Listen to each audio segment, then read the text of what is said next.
excited to hear about your lunch with, you call them your children, your son. That's right. You were downtown, right? Mm-hmm. We're going to tell the people. Oh! What? We're live. Oh, hello, everybody. Hey, what's happening? We're just kicking it here. What's that right here? We're unaware of what's going on. We just talking. But we got a good show today. We got some stuff that's going to make people go, You got some topics, some thoughts you've been texting me throughout the week. Terry, do you know this is going to cause the chat to go insane? We are, it's a Lions show. Yeah. But today we're going to start some shit. I'm down with it. What's Is up? that accurate? What's happening? You starting the Start some pot? stuff. Because folks are going to be mad at us. Willie B is ready, bro. Shit starts with my middle name. What's happening? So on the backhand, bro. He's SS Willie B. Shit starter Willie B. No, but we have a holiday theme we'd like to get through. And then there's I know there's one that people are going to piss at, but I don't give a fuck. Okay. That's a good tease. That's a good tease. But before you talk about it, you went with your son, so you got to clarify who they are. Yes. To an Italian deli? Yes. Talk to me. I went to Italian deli with my sons, Spinny. Rocco's? At Rocco's and Easy. Chicken Parmesan sandwich? Oh. Y'all tried the chicken Parmesan cutlet sandwich? That's what I had. That's my favorite one thing. Oh, okay. Yeah, that's my shit It was right great. You dipped in a little marinara sauce? Yes, indeed. It's a good spot downtown. Best It spot. is. I'm just trying to picture you and the heavyweights down Shout at out to this, the like, heavies. it's pretty authentic Italian deli, Yeah, right? it's really authentic. There had to be some accents at the counter. Whether Spenny or Easy, they're ordering in a unique way. I'm sure they have to. No. In fact, Easy didn't order.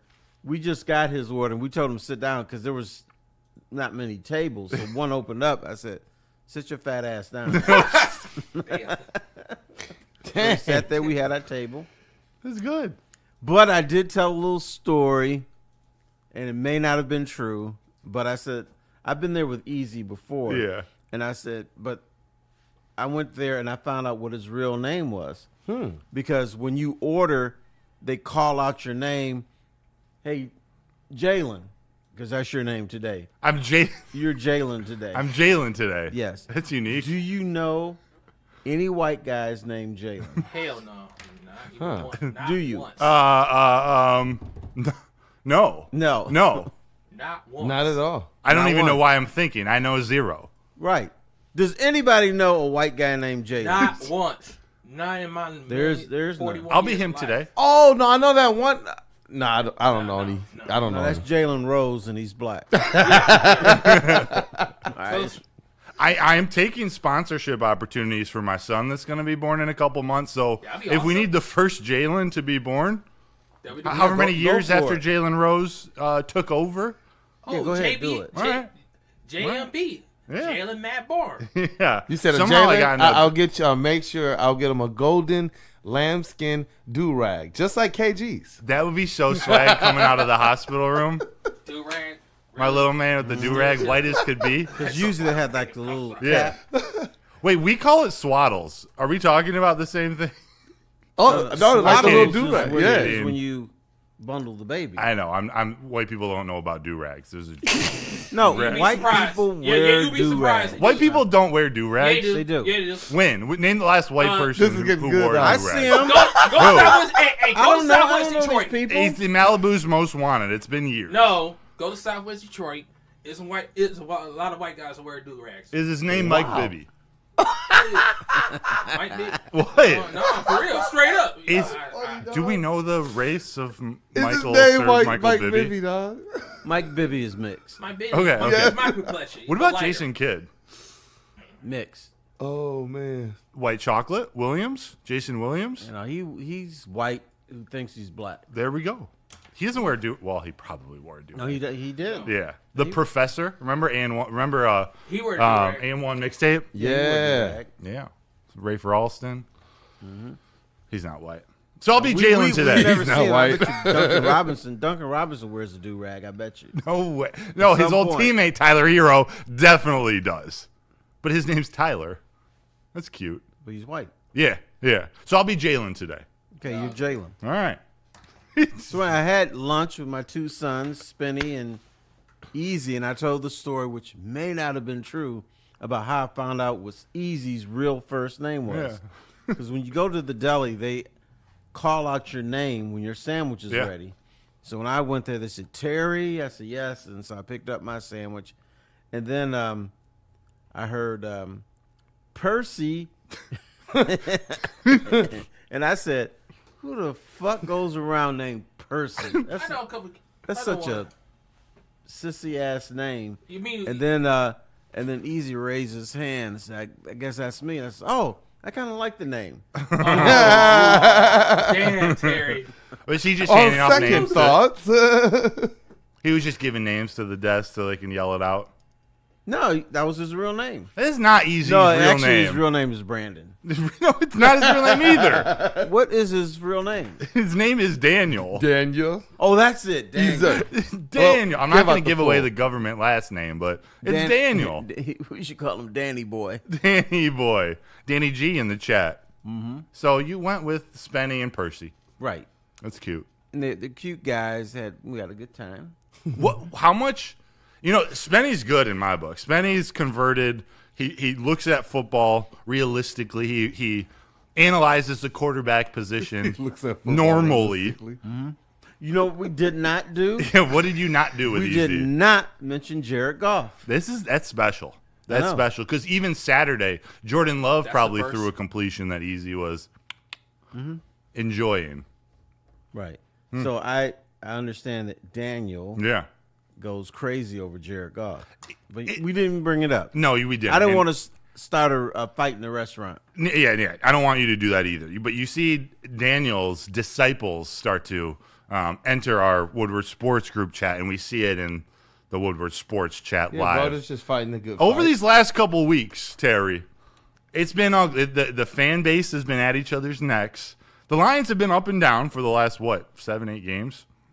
Yeah, at least 6. Yeah, at least 6. But how many people have gave up before Thursday Night Football versus the Cowboys? You know what? I was listening to a podcast, and this guy who's not from Detroit said that he has friends in Detroit, and he says 30% of Lion fans, or somewhere between 25 to 30% of Lion fans, not only have given up on the team, but think Dan Campbell should be fired. Yeah. I have never heard that Dan Campbell should be fired from 25, 30% of people. I think that's bullshit. I think that's a little high, but the whispers started. And you can't take those people seriously. No. But the whispers started. You see Ben Johnson leading the first place Bears. Shirtless Ben Johnson. Shirtless. Shirtless bandit. I saw that. His name is Shirtless. But you know what? He got made fun of for taking his shirt off. If I had his tummy, I'd take my shirt off too. And it got a bunch of people some He's free in shape. food. It was a promotion. I actually was like, dang it, Ben Johnson. I wanted to hate you. Taking a shirt. Someone he's said, in good shape. Yeah, You there can't was hate another on that. company. There was some restaurant out there that said, if Ben Johnson takes his shirt off after a win, then we'll do something. And he actually, in the post game, that's why he took it off. And probably got a free he's sandwich. clued in. Is that why they were chanting for Jared Goff to take his shirt off after the game? They were like, I got to look into Like- this. Was Jared Goff also challenged? it was on the prime broadcast after Thursday's game, and it got awkward because all the Lions fans across from Goff were chanting like they were chanting to take it off, or like they were talking about his titties. It was weird. And Goff was like, "No, dude, like I'm not doing this." I think they want him to take his pants off. Hey, you know what? Pause, I think Ben Terry. Johnson will wear a do-rag. I think he wears them when he sleeps at night. He's one who might. I think in the chat, someone had said, shoot, let me find it. But they're talking Napoleon Dynamite's brother. He wore a do-rag. He was snap. dating That's LaShonda right. or LaFonda. LaFonda. Yeah. So if you're white and you date a sister, are you still white? No. yeah. Yeah, of course. And your name is Jalen. Yeah, Are you maybe still not. considered white? Maybe not. No. Maybe not. Dang, they get the little studs in the ears. Yeah. I want our But Jalen to they get did change studs the above his atmosphere. eyebrow. Look what happened to I'm Travis- Jalen from now on. But Travis that Kelce. leads me to my first controversial thing I want to talk about today. Uh-oh. Who is the best coach in the NFC North? Oh. Is it Dan Campbell? Is it Matt LaFleur? LaFleur. Or I forgot his name. Kevin O'Connell. No. Ben Kevin Johnson. O'Connell doesn't count. Benedict. Ben Johnson. Yeah. Benedict Johnson. Who is the best coach in the division? I'm Chat. still sticking with Dan Campbell. That's what Because I'm at. He created Surprise. an atmosphere. He created something that Ben Johnson is trying to recreate. So I always give reference to the architect. That's what he is. Yeah. He is. And and we're bitching about the Lions, right? And they're 8-5. Back then when Stafford was there, Huh? it was cool. It was Matt Stafford was quarterback a couple years back and was 8-5. They didn't complain about that, but when Jared Goff did it 8-5, now they want to bitch about the Lions ain't gonna make the playoffs. Well, you're bitching about it because now you have a higher standard. Good. Back then, 8-5 was like, yeah, okay, the Lions are doing something. like now we got spoiled now. Now there's A little bit, maybe. regression. Well, look, the people are disagreeing with y'all early on. Grim is saying Ben Johnson. SW Lion, Ben Johnson. Drew Dust says Dan Campbell's the best coach in NFC North. But IPE Club says, I bet Ben Johnson wears a do-rag. Yeah. I don't know where the Ben Johnson support is coming from, but That's lame as hell. here we are. Yeah, go ahead. Ben Johnson. You're looking at a 9-3 team and a Chicago Bears team that looks better than we all expected. You know, he's found a way to develop the run game. Offensively, it's starting to look pretty good. He's not the best coach in the NFC North yet. It's Dan Campbell. Should there be a little bit of worry that Ben Johnson might actually be a good head coach and not just a good play caller? Maybe, but he's not there yet. Richard Lesperance 8259 in the chat says Dan Campbell's a bit overloaded from the loss of his two coordinators, but he's getting his mojo back now. Goes on to say, if you listen to mainstream media on the Lions, they have no chance and are already out of it. And both Brad and Dan are already being shipped, fired, and replaced. See, I don't hear that stuff. I hear that they're done this season, but I don't hear that Dan Campbell should be fired from the national media. I don't think we should take it seriously. I hear a small spattering of fans here who said that Brad Holmes should be fired. Yeah. Which I think is ridiculous. It is. It is ridiculous. It's dumb. It is. He's made mistakes, and we're seeing some of them play out. But he should no way can he be fired. Should he be fired? Should it even be considered yet? Way. Here's my mystery today. When I was covering the Lions and talking to the Lion fans, when they were a shitty organization, there was way more optimism then than there is today. Mm-hmm. The Lions are actually good.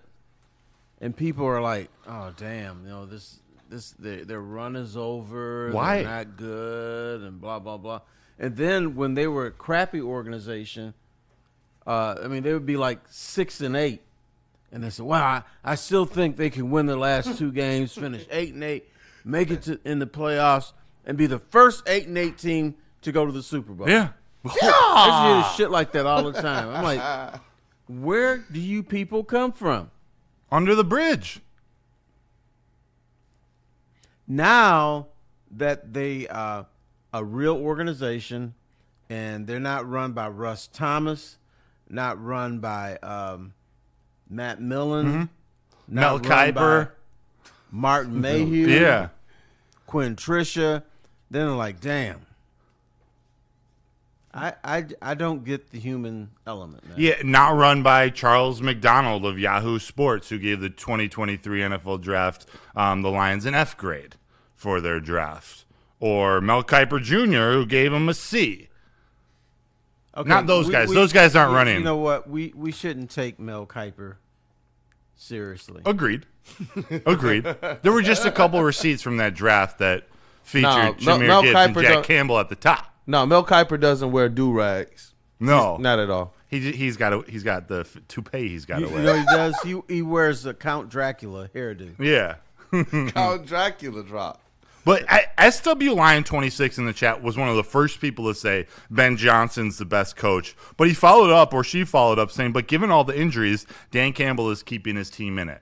It does seem like they're the resilience is an important trait of Dan Campbell coach teams. But it seems like he's always having to bring some deficiency up just to survive lately. It's these injuries he's got to figure out. And he's led this team. The making of a good coach often is, how do you get your team through adversity? Mm-hmm. The Lions have had adversity for 2 years, right? Mm-hmm. During that time, his team is 23-7. And that's during adverse times. Mm-hmm. No, they didn't win the division this year. They're not going to win the division. They're not gonna. Didn't win a playoff game. But he had a team that was really in trouble with the injuries. And the Lions just don't get injuries. They get them all in one unit. Yeah. At one time. And last year it was the defensive line and linebackers. This year it's the secondary. It's the tight ends. Ben Johnson hasn't had to overcome adversity yet. Right. This is his first year, and they're having a fine run. Let's see if they can finish this out. Mm-hmm. But that's why I think Dan Campbell had to help turn around the most atrocious franchise in sports history. Yeah. The worst in sports history. Right. He's credited with turning it around.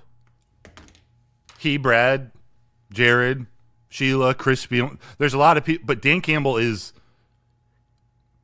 the identity. He's the face of that. Yeah, he's the identity. In fact, when Sheila Hamp wanted, the whole kneecap, all that stuff, that was her idea. But he was the one who could execute it. He's the one that could communicate it. She couldn't.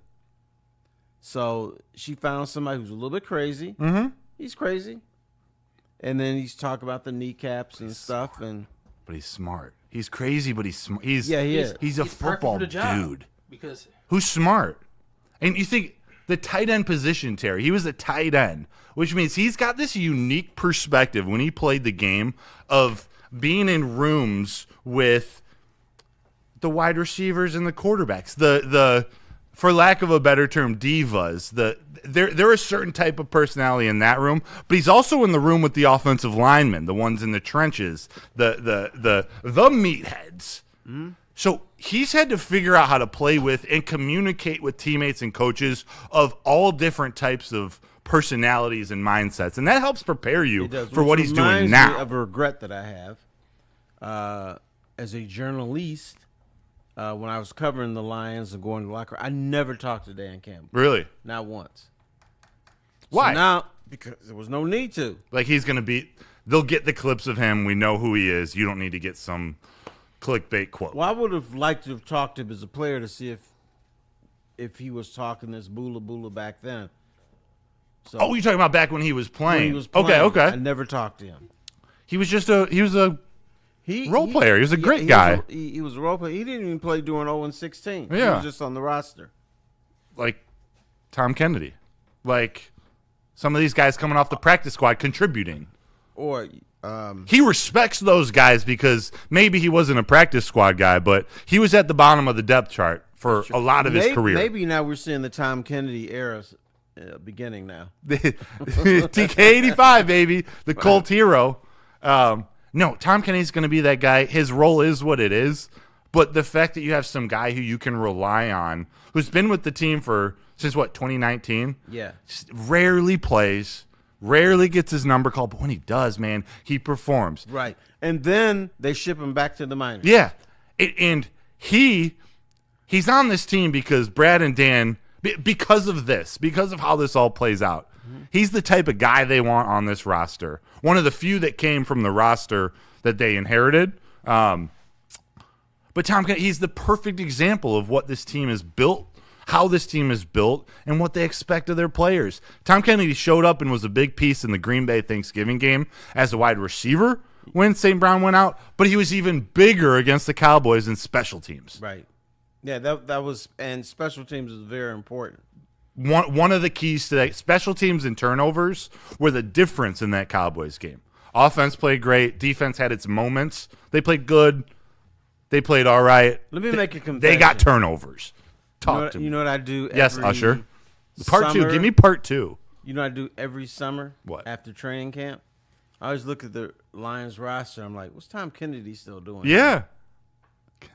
He's still I there. thought he was done. He's still there on the 60, what do they say, 69-man roster? Dan Campbell calls it the 67, 69. It's not 53. But Tom Kennedy's always there. 53 plus 16. Yeah. Oh, that is what it is. Yeah, 69. Tate Ratledge. Well, that's, 69. Yeah. But having guys like Tom Kennedy, Tristan Colon, I don't know if he was on the practice squad, but these guys who just step up when they need them. It was a big game on Thursday, Terry. I know you talked about it on Big D, but that was a win you had to have to keep your playoff hopes alive. That was a playoff game. It was. And they showed up. Basically, not Green Bay, but Dallas is eliminated. Mm-hmm. Yeah, the Lions still got a shot because they won that game. Yeah. That feels good. They've scored against the Cowboys the last 2 seasons. Remember last year was Jerry Jones's birthday? They scored 91 on the Cowboys in the last 2 seasons. Giving him a birthday present last season, and this year knocking him out of contention. It feels good. Happy birthday. And the refs, we're not going to go into too much detail about it. They were doing everything to keep it close. They were doing everything to give the Cowboys a little more juice. I disagree with that. Tell me that wasn't a safety. They fucked Dallas too. Yes, they did. You're right. So they were just bad overall. I don't think this was a conspiracy. But here's my theory on that. It's always we look at games differently. When you are a fan of a team, you only see the transgressions against your team. You don't see how the other team gets screwed. It was a bad call at the end, the pass interference on Ferguson. And I don't know the rule that well, but don't blow the whistle or it should have been on Anzalone. And other teams, they do get screwed, but I swear the Lions are the one that they put all the way through the mattress.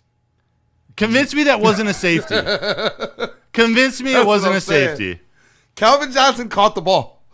Oh, my God. I'm convinced. Yeah, and then we're going to say Dontavian Wicks caught that ball. We're going to say who's the one who crossing the goal line fumbled it? Should have been a touchback, but I don't know. These rules are very the funniest part to me is seeing these retired referees on the broadcast. Oh yeah, try to convince you that the play is this way, and then it's called the other direction. Oh yeah, well, they say the referee screwed up. Yeah, and then when they don't change this, oh yeah, I didn't see this, or it should have been like that. No, you got some support, T, in the chat. SW Lions said the refs actually made some calls in the Lions' favor. I was shocked. And Richard Lesperin says officiating this year has sucked. And it has. You know what the problem is? It's inconsistent. You got all these old fucks out there who, you got players running 4.340s, right? And you got some dude who's running a 10.840 trying to stay up with them. Mm-hmm. They're running like they look like they look like Joe Biden when he's tripping over saddlebags and stuff, and they're trying to keep up with these young dudes. Just huffing and puffing. He didn't even say Rich Eisen, bro. He said Biden. I know. We went even farther. Even the chain gang can't keep up with them. No. But they're doing that, on Sunday or Thursday night after they spent the week at their other full-time job because they're not full-time employees. See, I don't even think it's that. Why can't some dude in his 30s be an official? There actually is, and it starts from the Pee-wee, the high school level. There's not a lot of referees available. Like, no one wants to be a referee. You know why? Why? Because there's a lot of assholes out there. Yeah, and on top of that, you know why? What's the one place in society where it seems to be okay to ridicule, yell, and demean another human being about 20 feet away from you? You're a fan. You're yelling at referees. That's true. They don't want to deal with that. You know where else that happens? Rocco's Deli? No, not in Rocco's. Everybody's friendly there. The supermarket. Really? Yes.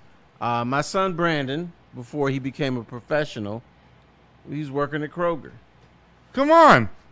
He told me he never wanted to do the cash register because he said people were so rude to the cash register. He said, I'll stock as much milk as they want.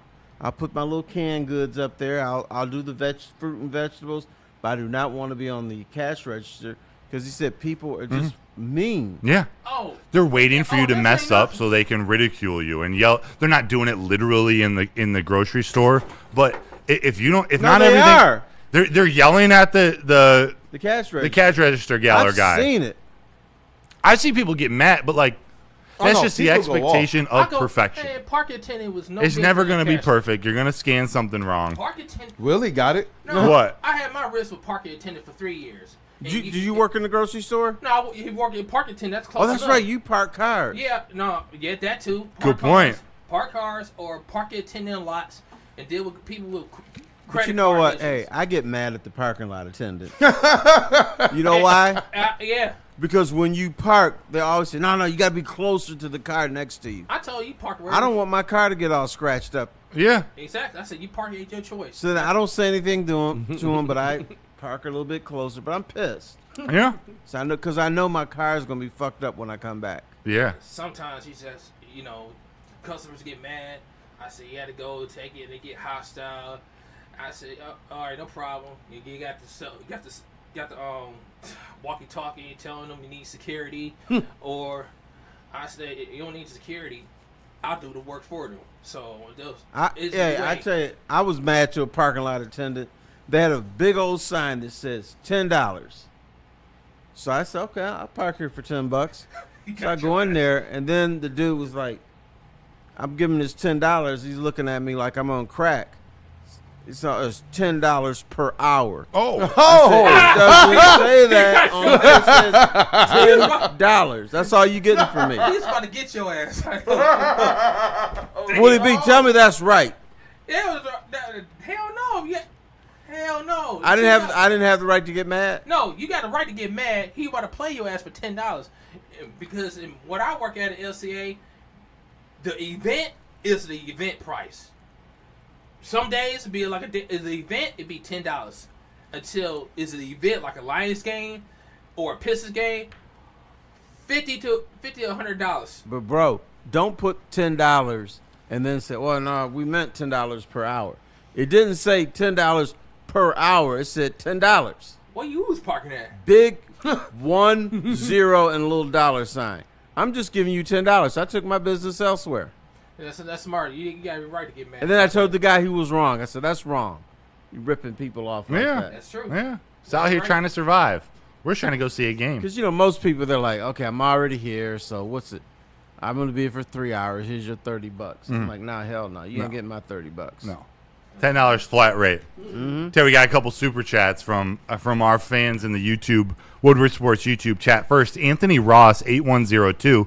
$5 super chat. Thank you, Anthony. He says, Coach Campbell is the only Lion coach that has been worth a damn other than Monty Clark. Thoughts? Other than worth a damn? There have been some. I would say Joe Schmidt. Not Devontae Schmidt. No, not Devontae Schmidt. That's my other name, guys. And not Cocaine Wayne either. Cocaine Wayne, the winningest and losingest coach in Lions history. Got that great white, that shark bite. Bars. Richard Lesperance. Dude, thank you so much. A $50 super chat. 50? Didn't even say anything. 50! What is Broder? Chelsea Clinton? Bro, shout out to you. Let me read his full name. Richard Lesperance. What's the number there? Thank you so much, man. Hey, if you wanted to type something and messed up the super chat or something, post what you want in the chat. We'll read it. But thank you so much. A reminder to everyone in the chat. We try to read your comments regardless. Super chat, you'll jump to the head of the line. Obviously, the more you donate, we'll definitely read your comment. But thank you all for contributing and all for being here. That's big time. I'm in the super duper chat. I paid $5,000. Come on. So I get to do the show with you. Come on, baby. I'm not doing super chat. I'm doing super duper chat so I can get on. Shout out. There's an actual Broder. there's something in there. He's just a star now. He's no longer a rising star. False. My False. God. I'm with the legend here. We didn't even introduce the show. First to the whistle. We do this every Sunday morning. My name is Matt Devontae Schmidt Broder today. But I get to sit next to Terry. You're a freaking legend. Yes, sir. You've been covering Detroit sports for years. We all look up to you here at the network. And honestly, every time I talk to new family members, my girlfriend's family, new people I meet, and they somehow find out I'm doing a show with you, eyes bulge. I feel lucky. Thank you so much. We get to talk Lions. That's gas. Yeah, no, dude, you're the real deal. We get to do it with Willie B and Brandon Kool-Aid-Dent in the TD booth and the sound booth.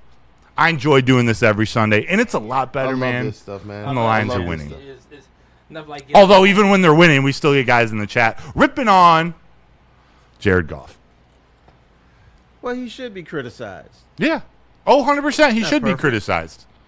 He missed that throw to Tesla before the half. He missed the third down throw to Jamo that Jamo should have caught against Green Bay. He hasn't been perfect, but he's been pretty damn good for the majority of his career and for most of the time here in Detroit. And he showed up the last two games. You know what I haven't heard, though, in the last few weeks? What? Jared Goff. Jared Goff. Where'd the chants go? They went over to Cade Cunningham. The Pistons are hot, and they're getting some love. But I think people are realizing Jared Goff's the quarterback, and as this team ascended to the heights and the expectation we have of now, a lot was riding on the quarterback, and he was an underdog, and people doubted him. So the success in Goff's rise here in Detroit seemed to run parallel. Now with this season, I think we're realizing not that he's any less important, but that there are so many factors that go into a team winning one game on a weekend and a team being successful for an entire regular season. It's hard, and there are people that have to step up week to week. No, I think the lesson that we are learning is football is the ultimate team game. I mean, we always said, well, Jared Goff needs this offensive line. Mm-hmm. You know who else needs this offensive line? Patrick Mahomes. Pretty much. Mm-hmm. He looks pretty pedestrian when he doesn't have an offensive line. One of the greatest quarterbacks of all time. Right. 100% of the chat will say it, minus Brandon Katz. Look, we've seen the Lions make Patrick Mahomes look grounded, look a little more normal. We've seen him in wins. Jared Goff 2-1 against Mahomes in his career, I believe. Yeah. Right. And when he was here, Matt Stafford, what were the Lions always trying to find? They were trying to complete the team to benefit Matthew Stafford. So I hear from people, well, Goff can't take you to a Super Bowl. A, he's already been, and B, he could take this team to a Super Bowl. Hell yeah. Not this year, but at some years he can. But I keep hearing, well, he can't take you to a Super Bowl. I think it's garbage. Bogus. It is garbage. But he has to have things. I'm not going to say perfect, but he's got to have his team. Yeah. Anyone's better when anybody. I have never seen a shitty quarterback with a bad team. Or I tell you what, I've never seen a quarterback with a bad team take him to the Super Bowl. Right. You need stuff around offensive line play, your players to catch the ball. You need your defense to keep you in the game so you get good field position. Or Tom Kennedy. Like, Tom Kennedy factored into that game just like Jared Goff.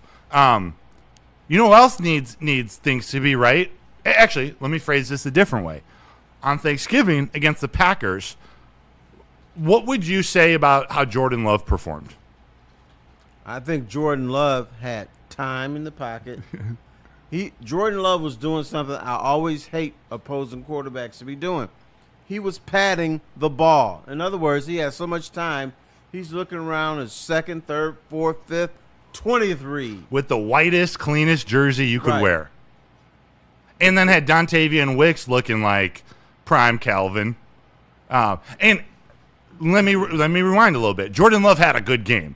He delivered some really special passes on big downs. I don't want to take away from Jordan Love's performance, but you bring up a good point. He had all day. He had time. Mm-hmm. He went 18 of 30. Not the best completion percentage, but when he needed to, he made the throws, and he deserves credit for that.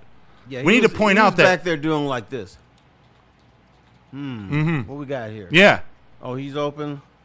Oh, this dude is really wide open, so I'm going to go over here. Since that game, he's gotten all of the credit for that Packers offense and how they played. Mm-hmm. Why is it that when Jared Goff has time and dices apart defenses for the last 3 years, why is it that when he does that, it's the offensive line? It's Ben Johnson, it's St. Brown and Laporta and Gibbs and J-Mo. It's everyone else's reason why they're good, but when they lose... You want to shut up and get the answer? Yes, please. It's because you live in Detroit. Hey, don't let him talk to you like that, Devontae Schmidt. Man. No, it's because he you wears live a do-rag. People in Detroit always think the starting quarterback in the city sucks. Yeah. Pretty much. Stafford stunk. Goff stunk. Charlie Batch stunk. The Lions have stunk our whole lives. But you know who they do like? The backup. Mm-hmm. Man, if only they bring in Andre Ware, the Lions would start winning. Why is it that they like the opposing team's quarterback, the rival quarterbacks? Yeah. Why is there all this glazing for guys who haven't got it done in the division? I think that's more of a people love the old school. Jordan Love was brought up the old school way. And plus, Green Bay, Brett Favre, Aaron Rodgers, Jordan Love. Mm-hmm. That's the way they think things are going to. They think Green Bay has found out a way to develop quarterbacks. Yeah. And so Jordan Love's going to be the next one. That's why that expectation should open up your eyes and say he's had everything at his disposal and still hasn't shown up. Like the MVP talent that Jordan Love has. He looked good on Thanksgiving He Day? did look good on Thanksgiving. He's got everything the Goff detractors want, the mobility, this perfect spiral, Jordan Love is so talented. But there are things missing in big moments. He continues to make certain mistakes after sitting behind Rodgers, after having all this time to develop. You know what Aaron Rodgers never got? Weapons drafted. It was all defensive players. Jordan Love continues to get wide receivers drafted in the first and second round, and they just continue to turn into 2s and 3s, unless you play the Lions on Thanksgiving. Well, he's only half game out of first place. Yeah, but they're dangerous. I'm glad you said that, though, because I believe also that Jordan Love is the reason why the Packers aren't in first place. Yes. Why they're not the ones clearly in the lead. If you tell me that the Lions were going to falter before the season, I tell you that the Packers at this time have at least a 2-game lead on us. But instead, you've seen the games against some of these less-than teams, and Jordan Love just wasn't that guy. You've seen him in some bigger matchups, and Jordan Love wasn't that guy. Now, have I seen him get fired up versus the Lions in his career? I absolutely have. But what has that done for the Packers in totality? And that's the thing. Like, I don't know, man, with Jordan Love. And you're right, though, about Lions fans and how they go against the starters and good ones. With Matthew Stafford, fans went so far as to look at the stats and say, well, Pat Stafford. You know what I mean? It's just weird. And then you get Jared Goff, who one of your more accurate quarterbacks you've ever had. He's literally, his stuff, his kit, his gear is literally in the Hall of Fame for having a perfect game. And we still go out of our way to try and diss a quarterback who has what? How many different playoff wins? How many different division titles that we haven't seen? Think about that. So more than I've ever seen. It's weird, man. Those two, I think, more than any other two in Lions history, man. I want to say something that's going to piss off the old school people. Hey, do it. And I don't go for it, Terry. Eventually, Jahmyr Gibbs will be viewed as a better running back than Barry Sanders. You have a good day. You said eventually. They're already, no, the conversations are already bubbling. Mm-hmm. One, he's faster. Two, Barry Sanders had that sleight of foot or whatever you want to call it that I'd never seen before. Like, he's going here. Nope, I'm over here. Mm-hmm. He was a scat back. Jahmyr Gibbs has that same quality. And I think he's going – first of all, he's going to blow out Barry Sanders' touchdown record. Barry has 99 touchdowns in Detroit. And here's why Jahmyr Gibbs is going to blow that thing out the water. When the Lions got into the red zone, what did they do with Barry Sanders? Well, he wouldn't do that. They would dank him out. They took his ass out the game. So Ron Rivers or whoever else is there would be scoring the touchdowns. Barry would get you from the 20 to the 20 or the 15 or the 10 or whatever, and they take him out. And somebody else will finish the job eventually. Jahmyr Gibbs, you're not going to take him out the game when you're in the red zone. No, he's tough. He runs between the tackles. You expect him to get 1 or 2 yards, as you would David Montgomery. Right. So that's one. Here's the thing that could derail this, though. Jahmyr Gibbs has a much higher chance of getting injured than Barry Sanders. Jahmyr Gibbs absorbs punishment. Mm-hmm. He gets hit, but he's really fast. Barry Sanders never, ever, I swear to God, I'm sure he would disagree with it. This dude never got hit. He got tripped up, pushed out of bounds, because you couldn't line him up because he was so elusive. Yeah. So he never took those big hits. No, you just barely get him. I don't even call it tackling. You would lower him to the ground somehow. You watch his highlights, and I don't know how he hadn't broken his leg or ankle or anything. He's horse-collared, like, almost every play, because a lot of times people would catch up to him on some of the longer runs, and they're just constantly trying to yank at the back of his jersey. Yeah. When Jahmyr Gibbs gets behind you, you're done. You're not going to catch him. Yeah. Barry Sanders got caught. I mean, the dudes would be 10 yards behind him. He would get 80 yards, but he got caught. Yeah. Jahmyr Gibbs, I tell you what, when he's 5 yards, when you have a 5-yard advantage of him, if you don't have the angle, he's already gone. Gone. He's still in front of you, and then he's gone. Yeah. Now he's behind you. One of my favorite reactors on YouTube, Janky Rondo is his name. He says, if you're a defensive player against the Lions, once you see cornrows, once you see his dreads, just go to the side. Just, coach, I'm done. That play is over. He's gone.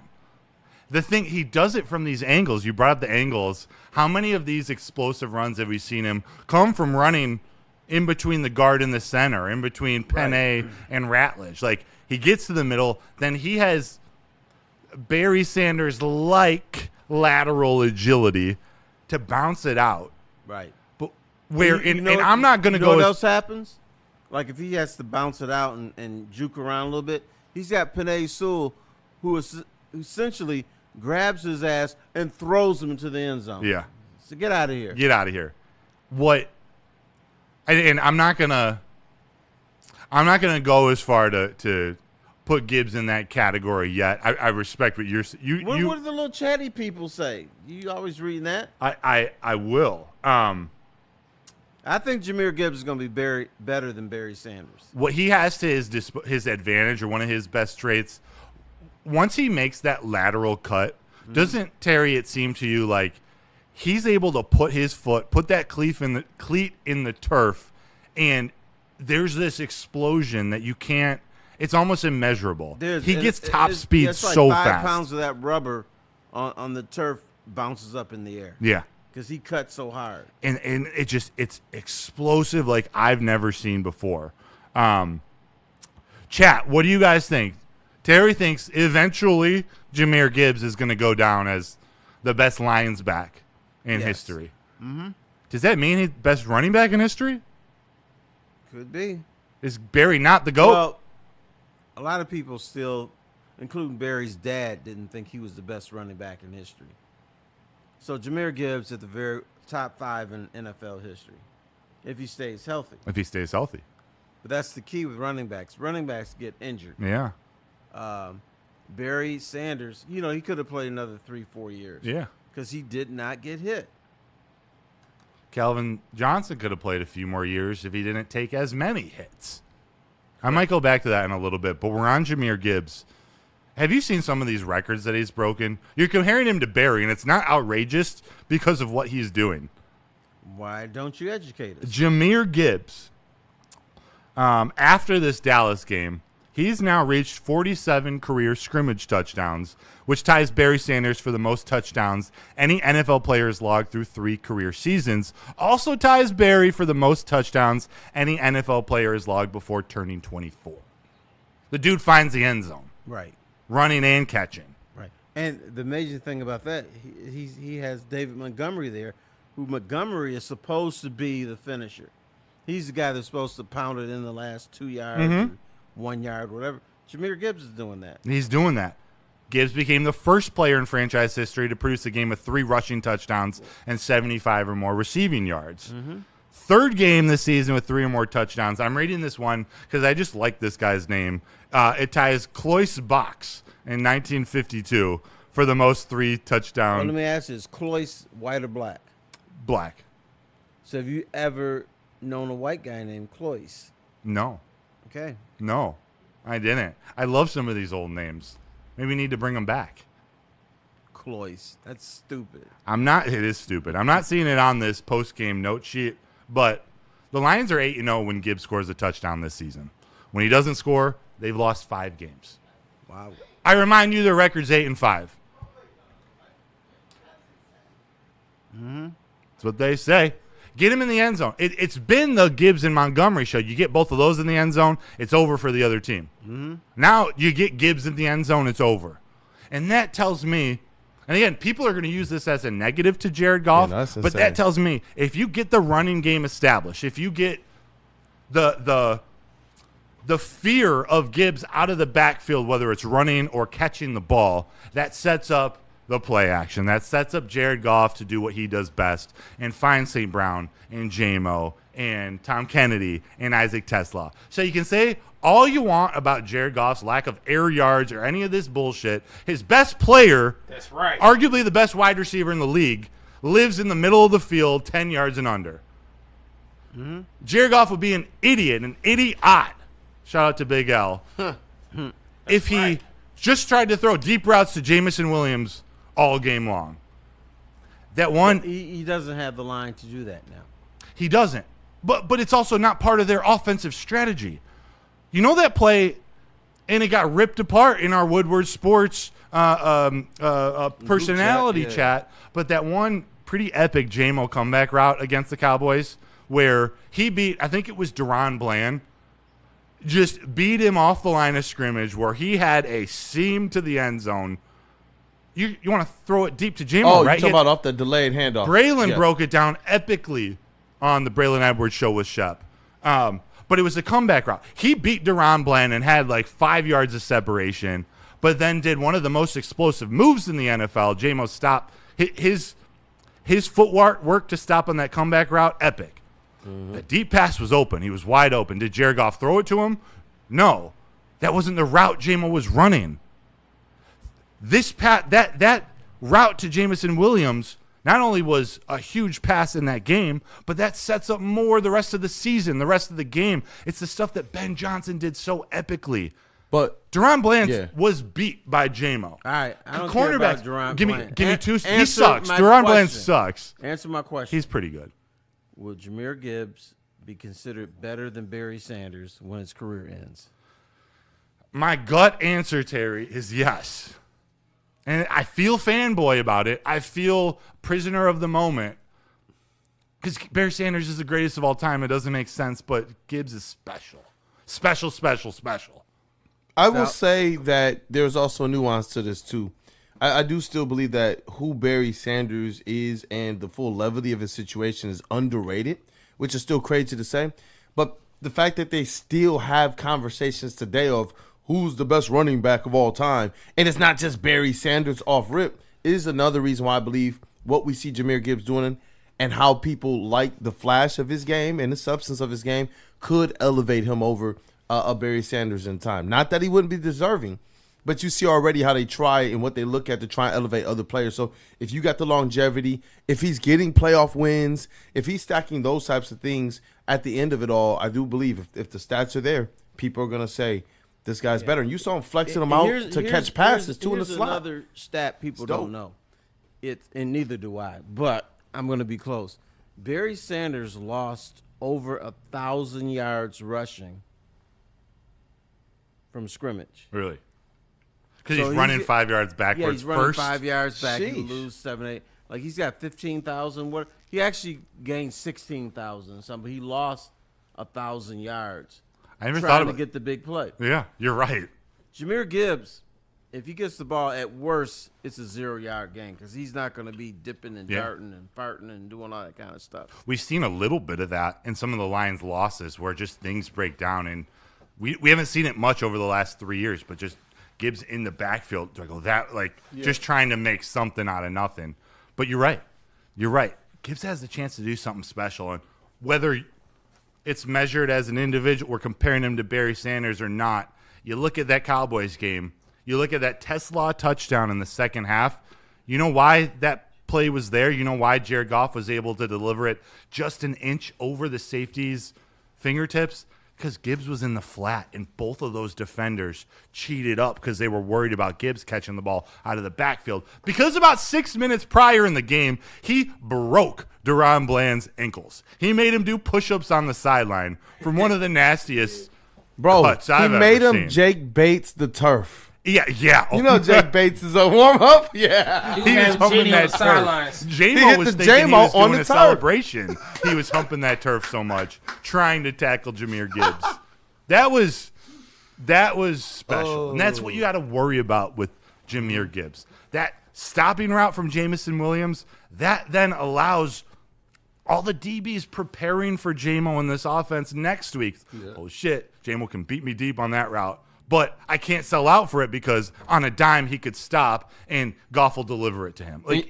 These are all things that set up other stuff down the line. And you know what I loved as well? After that game, David Montgomery and Jahmyr Gibbs were walking off the field through the back of the end zone towards the tunnel, and the camera's on him, and David Montgomery's talking. He's talking that talk. And he looks at Jahmyr, he's like, come on, man, talk. And Jahmyr's like, I ain't got nothing, man. I got nothing. I got nothing. He's just kind of hitting. It's like, all this dude does is ball. It reminds me of like Asar Thompson on a football field. Like his mind starts to go like, wait, what? Something other than football? All I do is touchdown, break ankles, and get a lot of yards, man. I'm fast. Yeah. We got a couple of different. I want to talk about St. Brown and whatnot, but there's one more point I've had. We haven't had a show in a couple of weeks, and I just got to get something off my chest. But get it off your chest. But Kool-Aid, say your piece, bro. I sent some videos to Spencer Raxter in Slack. By chance, let me see if you can pull those up. A few short ones and one that we might not use that's a little longer. But it's a highlight of a Goff throw to J-Mo this season compared to another quarterback we've watched in Lions history. But just shows some of the nuance that people don't understand when watching a quarterback throw the ball. Some of the things Jared Goff does is it goes unnoticed and then sometimes gets overlooked because some of the detractors point out his arm strength and stuff. But when you think about Jared Goff and Matthew Stafford, regardless of how you think's the better quarterback, Terry, do you think it's a coincidence that the greatest receiver, one of, if not the greatest receiver in the game, retired early because his body broke down and Stafford was his quarterback for most of his career? Or Cooper Kupp, Puka Nacua, various tight ends that Stafford has played with.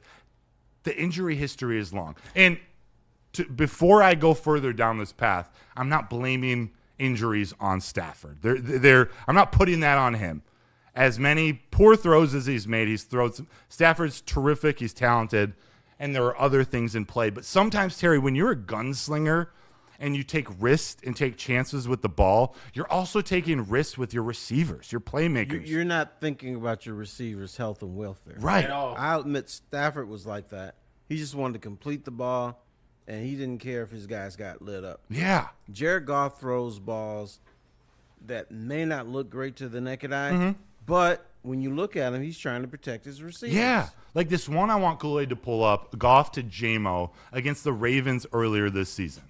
This was 3rd down and 6. I believe it was in the second half. And Goff delivers a pass to J-Mo that I want to ask for your analysis and interpretation, because I believe most people would look at it and say, that's kind of a weak, wobbly throw near the ground. Are you able to play that, Kool-Aid? Yeah, let me get you guys on screen. Perfect, so it's not just us playing the highlights. Kool-Aid doing this thing. He's doing this thing. But what I want to point out on this throw that doesn't have yards after catch, it was 27 yards in the air, but this is a big down in a big game that Jared Goff's delivering to Jameson Williams. What'd you say, Kool-Aid? Ready? There you go. Oh, yeah, here we go. So look at this. Deliver a nice pass, not a perfect spiral, at the dirt to J-Mo. What Do you see anything unique about this, Terry? Relatively average throw. Yeah, but when you think about it, what he was doing, he was protecting his receiver. Yeah. Look at He that could safety. have led him into the safety, and he would have gotten lit up. You throw it in his chest. You throw it in stride. Jamison Williams is bent like a lawn chair. The dude is in the hospital with a decapitated head. But Jared Goff threw it down and away, so J-Mo had to slide. It's not going to make headlines. It's not going to be a replay on SportsCenter. But there's another quarterback who used to play for the Lions, played for the Rams in a playoff game the other day, and he threw this pass to Tyler Higbee. That Are you talking about Jalen Stafford? Jalen Stafford. Right. Yeah. His kids were booed in the stadium, apparently. Did you boo him? I didn't boo. I booed Stafford, not the kids. Okay. So when it's up, this is risk that Gunslinger Stafford makes. That while this wasn't a completed pass, he's made several completed passes, risks throughout his career that have led to touchdowns, led to first downs, but his receivers are constantly beat up. Calvin Johnson. There's Higbee one. Constantly beat up. Look at this. With space, you get Stafford on the move, rolling out, and I pause it before it actually goes down. But, like, look at what's about to happen. Kirby Joseph does destroy his kneecap. He let Tyler Higbee out there. And, again, it's not Stafford's fault that all these guys get injured, but this stuff plays into it. It does, right? Stafford throws opportunities. Yeah, that's terrible. For orthopedic surgeons. Oh, wow. Like, that stuff scares me. Amon-Ra St. Brown lives in the middle of the field. How often do you see him get crushed by a linebacker?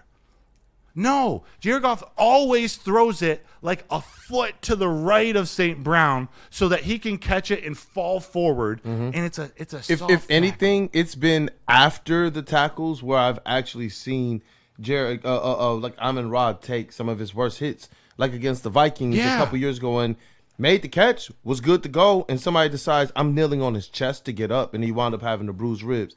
I've seen that, like stuff after the play where, like, ankles. Yeah. But nothing as it relates to, I'm just getting teed up, and now I'm missing a few games because of concussions. You know, and that was something that we saw out of one of our other star wide receivers. Yeah. Neither is from wrong. yesteryear. Like, this isn't just to, like, say Stafford puts his guys at risk. Neither's wrong. One's just a firework and the other's a scalpel. Like, you get it done in different ways. So, I don't know if Kool-Aid, while we talk for the next minute or two, you can put, there's a Stafford to Calvin little highlight reel. Yeah, I have it here. That I put together just looking at highlights of Calvin, and just it makes me cringe the type of hits he took over the middle that we're seeing now, but also some of Calvin's best catches, best touchdowns as it goes through this.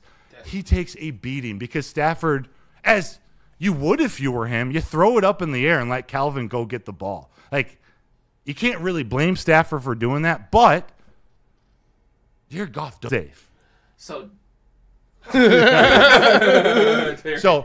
There's my little spiel, Mr. Foster. And again, it's not about Stafford being a bad quarterback. Stafford is so damn talented. Might win the MVP this year. Stafford, to this point, I believe is a better quarterback than Jared Goff. I believe Jared Goff is a better Lions quarterback than Matthew Stafford. That's my thing. And when I see shit in the first quarter from the disciples of Easy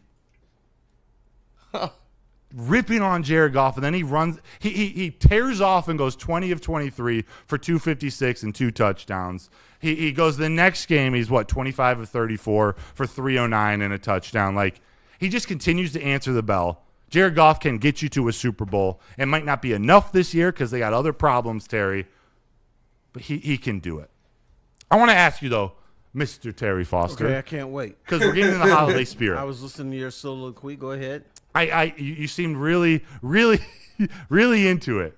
I am. Trust me. It's the holiday season, man. Yes. You're Santa. Play Santa, Terry. Okay, I should wear my Santa hat today. Black Santa? You're Santa today. You could gift the Lions one present for the rest of this season. What are you giving them? Well, if I'm giving them a present, The idea of my present is for them to win their remaining regular season games and make a run to the Super Bowl. So if one present, it would be a healthy and not rusty Frank Ragnow. Oh! Because that would solidify the middle of your lineup. You have a pretty solid offensive line. I don't know if it's the best in football, but it's pretty damn good. You'll be able to run the football. You can protect Jared Goff. If you want to go upfield a little bit more, you can do that. And I think the thing that's preventing that is the middle of that line. So one thing, it would be a Frank Ragnow, and not the Frank Ragnow who's been sitting for 6 months, who was retired. It would be the guy that would be fresh, healthy, ready to go. Ragnow in his prime.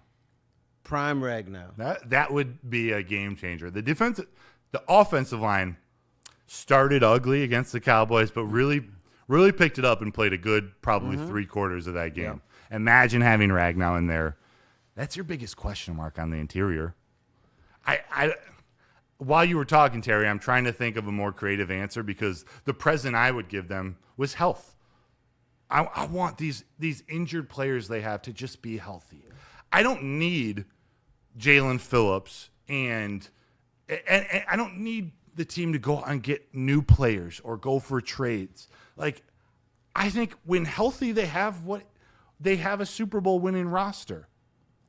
But they're not healthy, and they continue to lose players. True, but that might be unfair to the rest of the league because nobody's going to be completely healthy. Of course.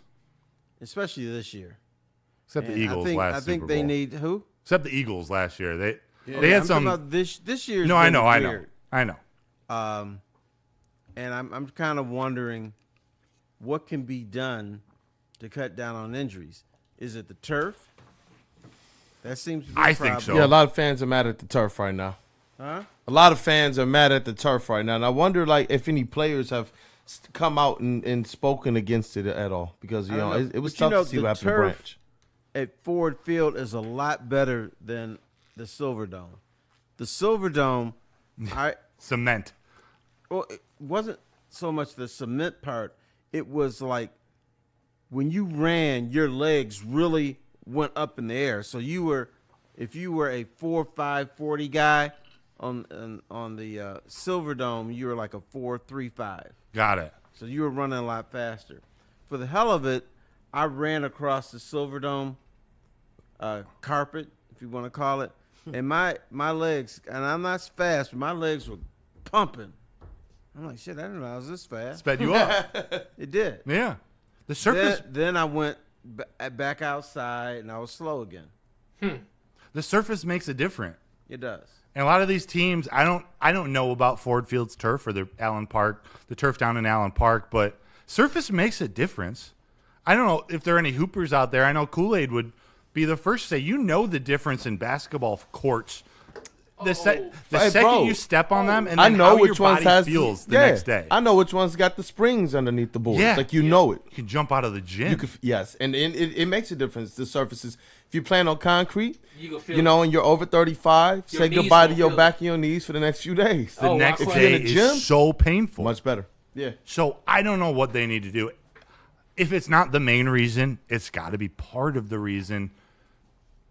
They've had all these injuries these last 2 years. I know shows have talked about it this week, Terry, but what's your hypothesis? Like, should the training staff, do they need to rethink their training regimen, their rehab? I don't think it's a training issue because these dudes are tanks. These dudes, back in the day, if you were 300 pounds, you were running like a 5.140. Now you got 320-pound dudes running like 4.740s. They're bigger, stronger, and faster, and the collision rate is just ridiculous. Yeah. What about this? And I saw it in the chat, I want to say yesterday. It was probably the Braylon Edwards show with Shep or Big D Energy. You were on with Neil. Someone was talking about the Lions also draft these guys that practice hard. they practice like they play. They take every snap in practice like it's a game snap. Right. That could have something to do with it. I disagree with that too. Okay. When you practice hard, or if you over practice, what that does eventually is you lose your legs, and you're not as fresh by week 17 as you normally would be if you didn't practice as much. I don't think it leads to injuries. I think it leads to fatigue, and it leads to inferior play. Yeah. And sometimes the next step could be injury. Could be, but not. The defensive backs, it was Dave Burkett or Justin Rogers put out earlier this week that Terrion Arnold, Brian Branch, and Kirby Joseph, like Amik Robert, they played, all 16 to 17 games last year. They played 1,100 snaps. All these guys had to overcompensate for the defensive linemen, the linebackers, and other DBs that were injured last year. The guys that played last year are now the ones that are out for the season.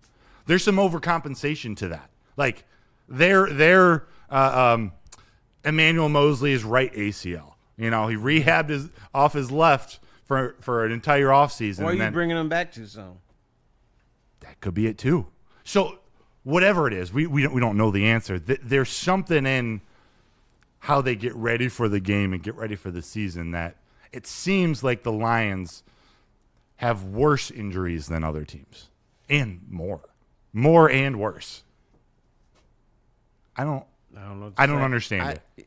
I thought it was the luck of the draw, because as many injuries they had last year, I said that can't happen 2 years in a row, because it's the law of averages. Usually if you're injured for a lot for one season, the next season is relatively light. Yeah. It's been back to back. Yeah, it's just flukish.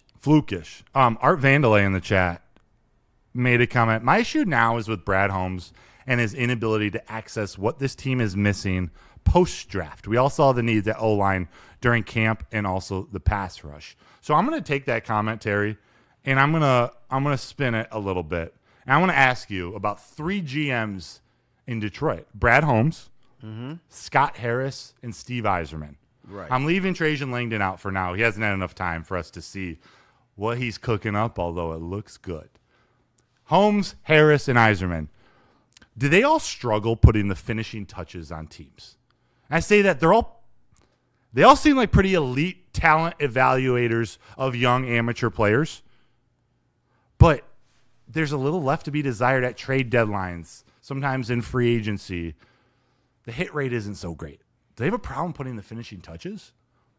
That could be it, or they're afraid of making that really big move, because a lot of times to put the finishing touches on something, you've got to abort something that you believe in. Yeah. I mean, like you think, okay, I want to get this team young. I want to get them talented. But then to put on the finishing touches, you got to get rid of some of your young, talented players who you believe are going to help you for the next 5 or 6 years. So I think there is a fear in this town.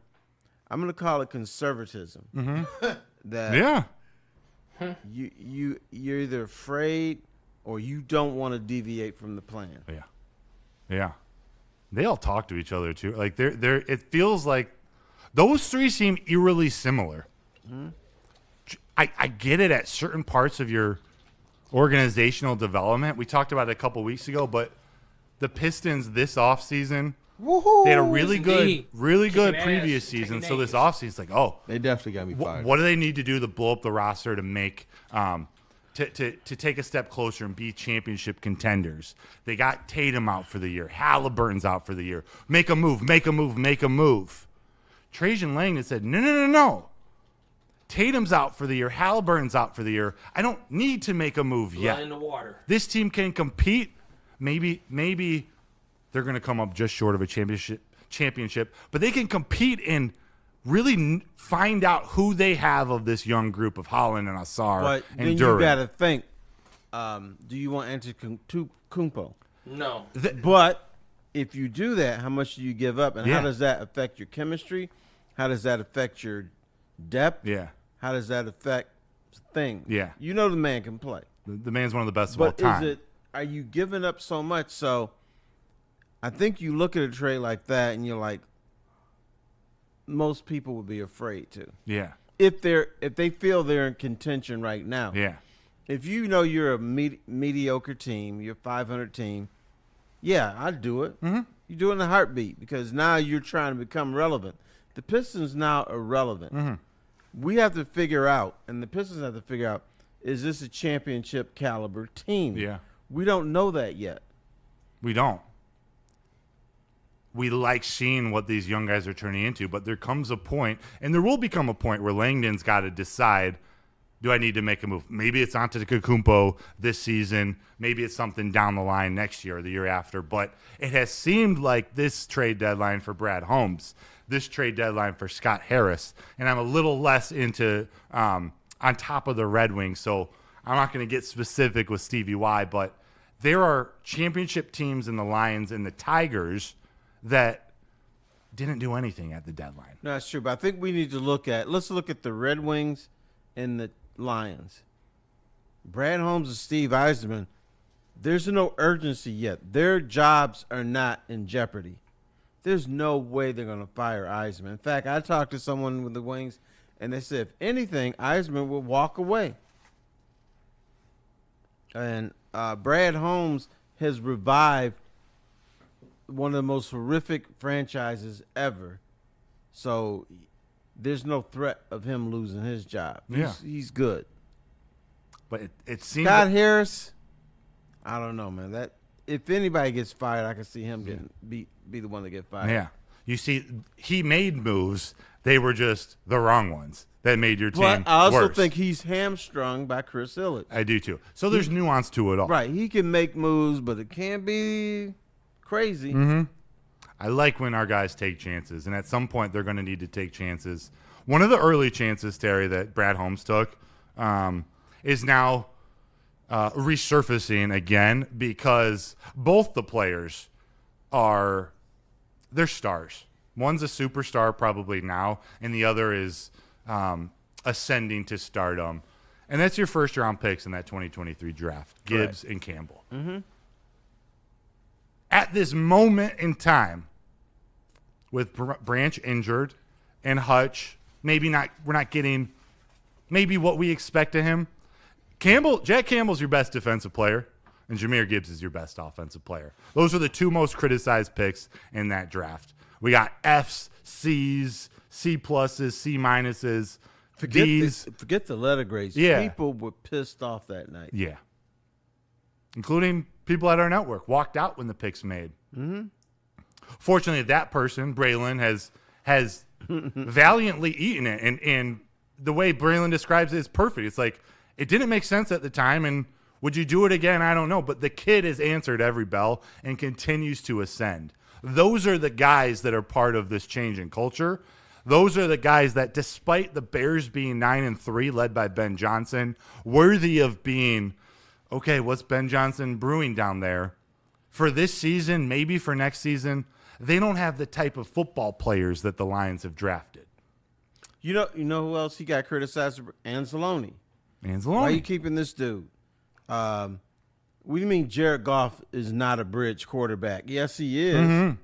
He was criticized for that. Jahmyr Gibbs, who could become the best running back in Lions history. Taking Penei Sewell over Micah. Yeah. There's He got less criticized criticism? for taking At the Penei time there Sewell was, over right? Micah Parsons. No, that was criticized too. Yeah. And now Penei Sewell is a monster. Mm-hmm. Mm-hmm. I'm trying. What did he do that he was not criticized for? David Montgomery. He was not criticized for that. At the time, there was like, it was like a 36-hour. I forget the timeline actually, but it's like they signed Montgomery. They still had Swift, and in that draft they traded Swift to the Eagles, drafted Gibbs. But that draft was, why are you paying free agent running back money and drafting a running back the year that running backs aren't supposed to get paid? Correct. That's what it was. But the Lions have been able to flip the script. For instance, you don't go for it on fourth down. Now you do. Yeah. You don't get 2 running backs, and now you do. So the Lions have always been followers, and now they're leaders in a lot of things. You used to, on your 4th down, they used to go for it on 4th down because they had to, because they were that bad, and the only way to stay in the game was trying to keep a possession alive. And now they go for it because that's the strategy, and they're just gonna beat you at the line of scrimmage. That's all changed because of Penei Sewell, because of Gibbs and Montgomery and Laporta, all those guys. But Jack Campbell, man, I've been on it for a while. Kool-Aid's been on it for way longer than I have. But you were like, I need more. I need to see more. Is he close yet in your eyes to being that guy? He's in my club now. He looks different. This year. Oh yeah, Jack Campbell wears do-rags. Like, what y'all talking about? He's like, Jack Campbell wears do-rags. Yeah, he would, and maybe. Jack Campbell? Yeah. He's a do-rag wearer. No, he went to Iowa. He's not gonna wear a do-rag. He's in Detroit now. He's one of those guys. He'll do whatever his teammate asks him to do. He still got that University of Iowa in him. He's all football, all 100% of his life. But if his teammate says, I hate to humor compare, us and put on a do-rag. Maybe you would. I picture him, and I don't want to put him in this circle, but kind of like Kirk Cousins. Remember when he wore the chain on the plane with the Vikings? Yep.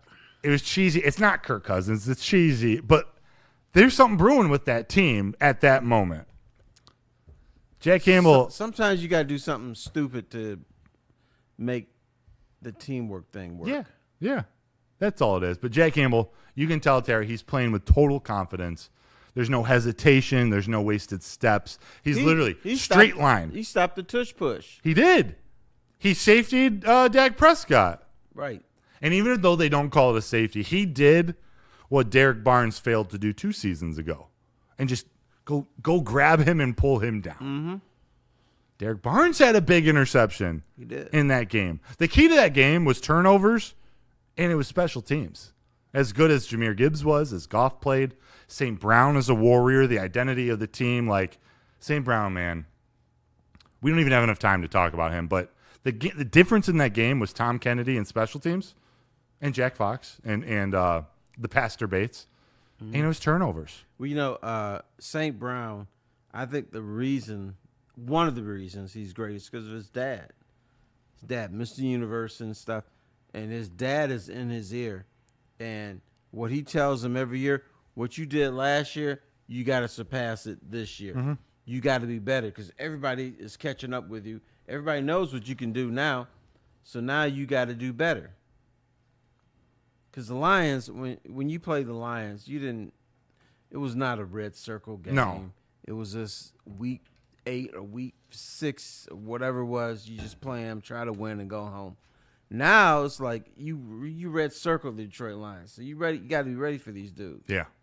St. Brown, Dan Campbell said it perfectly in his post-game speech. St. Brown is what we are. Toughness, grit.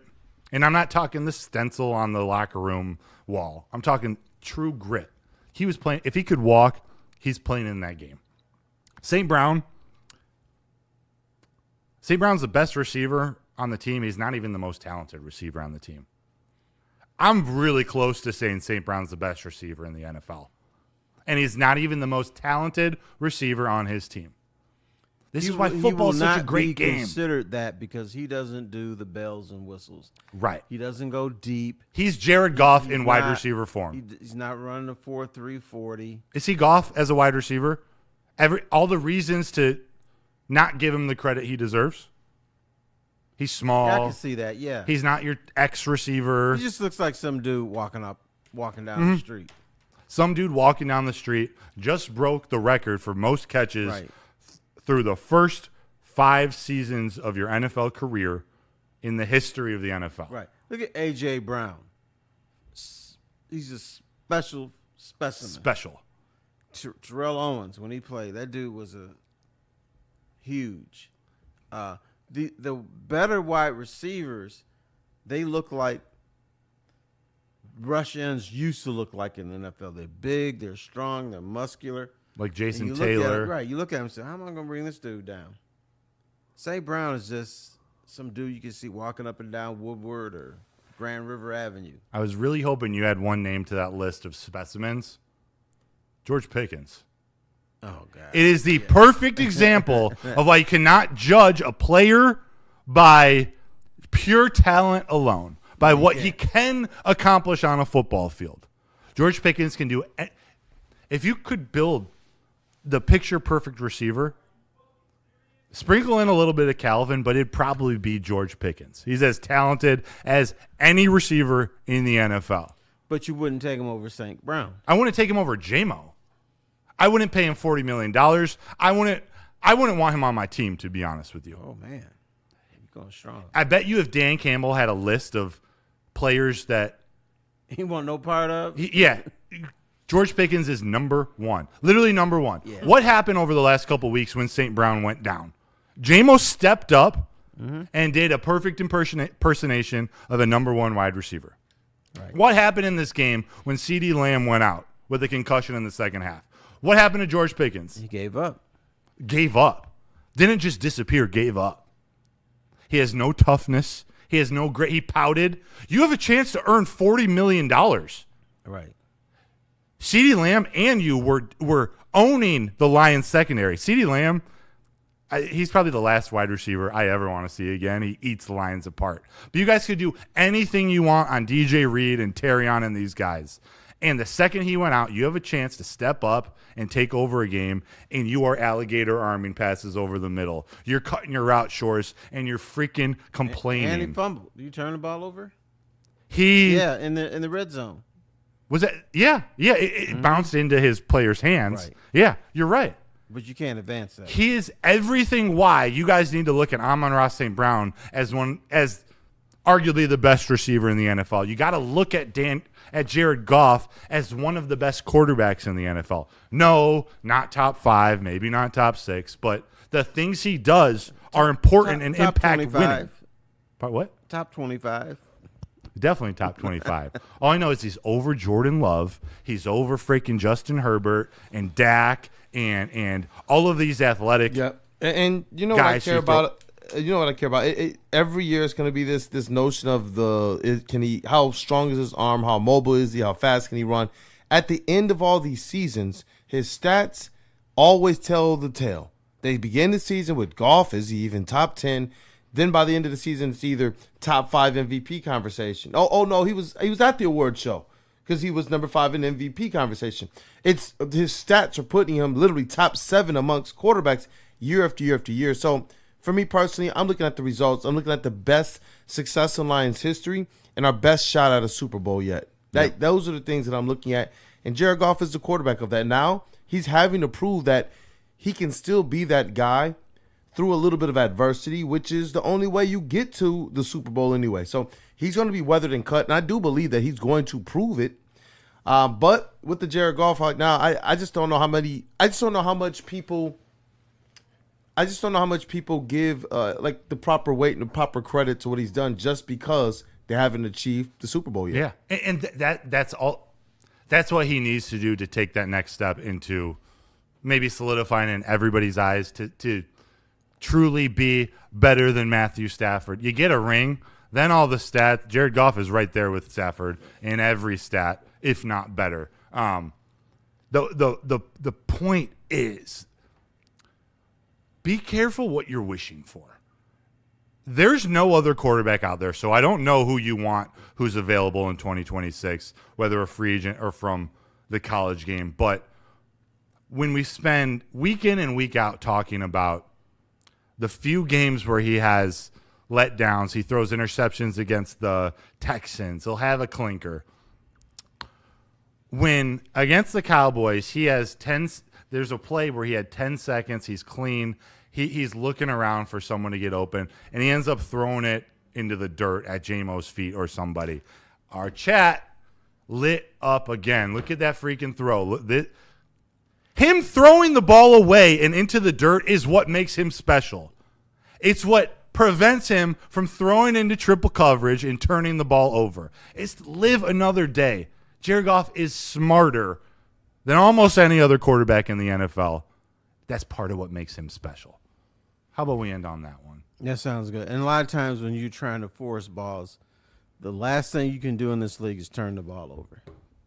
You can have a shitty day passing. You pass for 100 yards, average 3-point yards per carry. If you don't turn the ball over, guess what? You win the game. You win the game. It might be ugly. The fans might be disappointed, but it's a W. Yeah.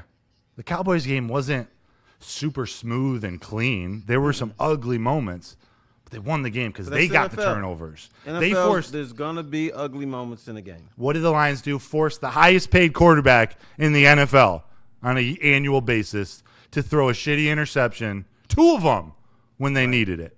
That's the difference. That's why Jared Goff is better than Dak Prescott, who's making way more money than him. For now. Oh, yeah. Oh! We were going to talk about it last week, but how about we end with this? Everyone who wants to see Goff out of here, get ready for him to sign an extension at the end of the year. Because there's no way Jared Goff is taking a $69 million cap hit. He's getting extended. Get ready. All right. First to the whistle, baby. We're out of here. First to the whistle, and Broder scares us right at the end. We'll see you next Sunday, week 15, where the Lions go to L.A. to face the Rams. We'll talk more about that game, Terry. Big game. I think the Goff Stafford conversation might be coming up again. We'll see, though. The Rams are good. Their defense is good.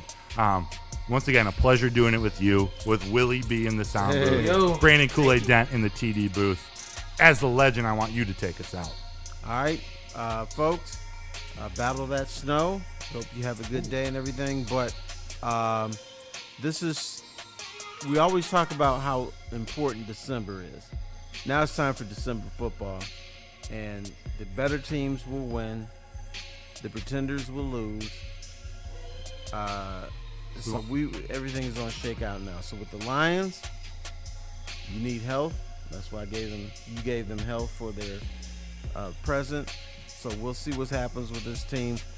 I don't think they're going to make the playoffs. It's tough. Like a 55% chance. 58%, which is better than. We got to root for the Packers to sweep the Bears. We want that Bears game at the end of the season to be for a playoff spot. That's probably the path, right? Yep. You have to win in the cold and snow and whatever, the wind, whatever it's going to be. Can't wait to hear Jared Goff wearing gloves, the small hands.